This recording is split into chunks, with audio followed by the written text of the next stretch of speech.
Hello दोस्तों, नमस्कार। आप सभी का बहुत बहुत स्वागत है। मॉडल पेपर 2024-25 कक्षा 10वीं विषय हिंदी 75 नंबर का आपका पेपर रहेगा। समय आपको 3 घंटे मिलेंगे। यहाँ पर मैं आपको मॉडल पेपर की पूरी तैयारी करवाने वाला हूँ। तो सभी स्टूडेंट्स क्लास 10th वाले अपने एग्ज़ाम की बोर्ड एग्ज़ाम 2025 की अच्छी तैयारी करने के लिए वीडियो को लास्ट तक ज़रूर देखिएगा। और सभी वीडियो एक के बाद एक आपको प्राप्त हो रहे हैं। तो सभी स्टूडेंट्स चैनल को सब्सक्राइब कर लीजिए और घंटे की बटन कॉल पर कर लीजिए, जिससे आने वाले सभी प्रश्नों के उत्तर आपको समय पर मिल सके। सभी स्टूडेंट्स आ जाइए लाइव क्लास में। और आप सभी इस मॉडल पेपर को कहाँ से देख रहे हैं कमेंट बॉक्स में ज़रूर बताइएगा। चलिए फ्रेंड्स, हम बिना देर के स्टार्ट करते हैं। पहले प्रश्न से हम स्टार्ट करेंगे। सबसे पहले हम देखेंगे सही विकल्प चुनकर लिख। आचार्य रामचंद्र शुक्ल ने हिंदी पद्य साहित्य को विभाजित किया है।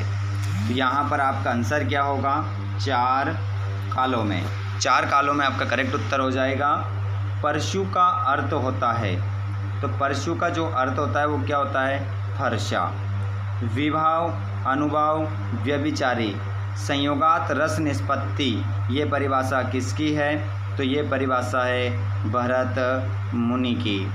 और एक परिभाषा है रसात्मकम वाक्यम काव्यम, ये परिभाषा किसकी है? तो ये आचार्य विश्वनाथ की थी। ठीक है, जो रसात्मकम वाक्यम काव्यम बोला है ना मैंने, ये विश्वनाथ की। अगला क्वेश्चन, अंतिम बार हालदार साहब ने नेताजी की मूर्ति पर कौन सा चश्मा लगा देखा था? तो उत्तर हो जाएगा सरकंडे का। सरकंडे का चश्मा देखा था। जिन मूल शब्दों से मिलकर समास बना है उसमें से पहले पद को कहते हैं। तो उसमें से पहले पद को क्या कहते हैं? पूर्व पद कहते हैं। क्या कहते हैं? पूर्व पद। माता का अंचल पाठ के आधार पर मकई के खेत में झुंड चर रहा था। चिड़िया का झुंड चर रहा था। आगे आइए, हम देखते हैं यहाँ पर खालिस्तान। तुलसीदास ने रामचरितमानस की रचना भाषा में की। तो उत्तर क्या हो जाएगा? अवधी भाषा में उन्होंने इसकी रचना की। आगे देखिए, आश्रय की बाह्य शारीरिक चेष्टाओं को अनुभाव कहते हैं।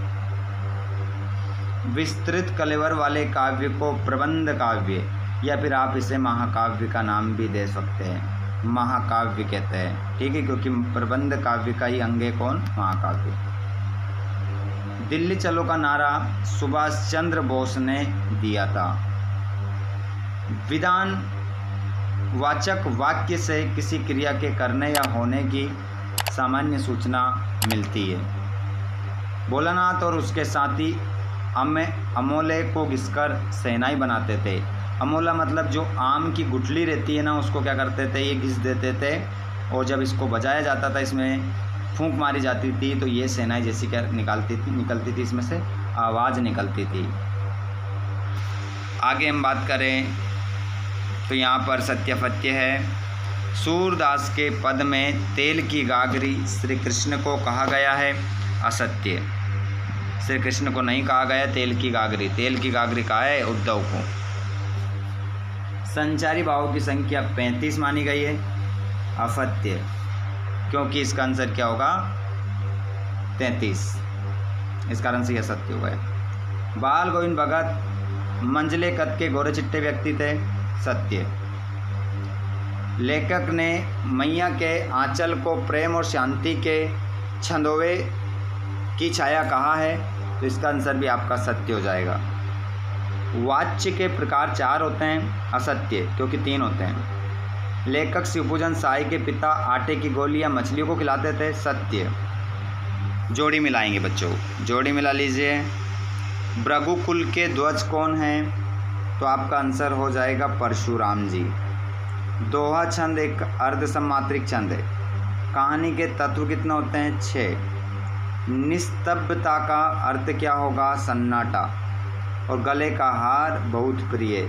महतारी का मतलब होता है माता।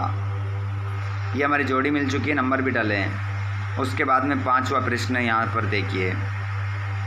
राम लक्ष्मण परशुराम संवाद किस घटना के कारण हुआ था? शिव धनुष टूटने के कारण। उद्दीपन किसे कहते हैं? वे वस्तु जो किसी कार्य करने के लिए क्रिया करवाती है उसे हम क्या कहते हैं? उद्दीपन कहते हैं। उस वस्तु को क्या कहते हैं? हम उद्दीपन कहते हैं। बाल गोविंद भगत की प्रभातियाँ किस माह से शुरू होकर किस माह तक चलती थी? कार्तिक माह से क्या होती थी? शुरू, और कहाँ तक चलती थी? फागुन तक। फागुन तक चलती थी, ठीक है, कार्तिक से फागुन। दो स्वरों के आपस में मिलने पर कौन सी संधि होगी? स्वर संधि। आम के आम गुठलियों के दाम लोकोक्ति करते, दोहरा लाभ प्राप्त होना। हिंदी का स्मरण शिल्प में लिखा गया पहला उपन्यास कौन सा माना गया है? तो माता का अंचल। माता का अंचल आपका क्या हो जाएगा? इसमें करेक्ट आंसर हो जाएगा। और यदि अगर हम कहना चाहें इसको, तो इसमें देहाती दुनिया जो मैंने आपको बताया है, देहाती दुनिया से अपना माता का अंचल लिया गया तो ज़्यादा बेटर आपका देहाती क्या हो जाएगा? दुनिया। देहाती दुनिया इसी का आंसर है, ठीक है, ध्यान रखिएगा। जिसके बाद में देख सकते हैं यहाँ पर रीतिकाल की विशेषता, नई कविता की विशेषता, तुलसीदास सूरदास की काव्यगत विशेषताएँ।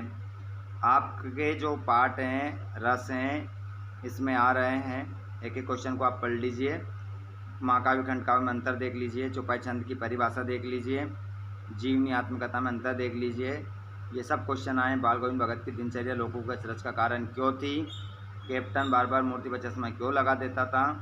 सब क्वेश्चन देख सकते हैं। लोकोक्तियाँ भी आ रही है और एक वाक्य के लिए एक शब्द भी आ रहा है। आग में घी डालना मुहावरे का अर्थ क्या है? चार चांद लगाना इसका अर्थ क्या है? ये सब यहाँ पर क्वेश्चन है। संदर्भ प्रसंग है। कृतिका से जो पहला पार्ट आ रहा है, भोलानाथ अपने साथियों को देखकर सिसकना क्यों भूल जाता है? और बच्चे माता पिता के प्रति अपने प्रेम को कैसे अभिव्यक्त करते हैं? सब क्वेश्चन हैं जिन्हें आप देख सकते हैं। पूरा क्वेश्चन पेपर है ये। अच्छे से इसको करोगे तो बहुत अच्छे अंकों के साथ पास होगे, बहुत अच्छे अंक प्राप्त करोगे। यहाँ पर ध्वनि विस्तारक के यंत्र पर एप्लीकेशन है। यहाँ पर ये सभी निबंध है, एक करना है रूपरेखा के साथ, ठीक है। फिर भी अगर आप बोलेंगे ना कि 6 से लेकर व्यवस्थित वीडियो बनाइए, पूरा आंसर सहित बनाइए, तो इसका वीडियो भी मैं आपको बना दूंगा, ठीक है, वीडियो डाल दूंगा मैं आप लोगों को। तो आप सभी ने अगर चैनल को सब्सक्राइब नहीं किया है तो चैनल को सब्सक्राइब ज़रूर करिएगा और घंटी की बटन को ऑल पर कर लीजिएगा, जिससे आने वाले वीडियो का नोटिफिकेशन आपको प्राप्त हो जाएगा। ओके फ्रेंड्स, मिलते हैं हम नेक्स्ट वीडियो में।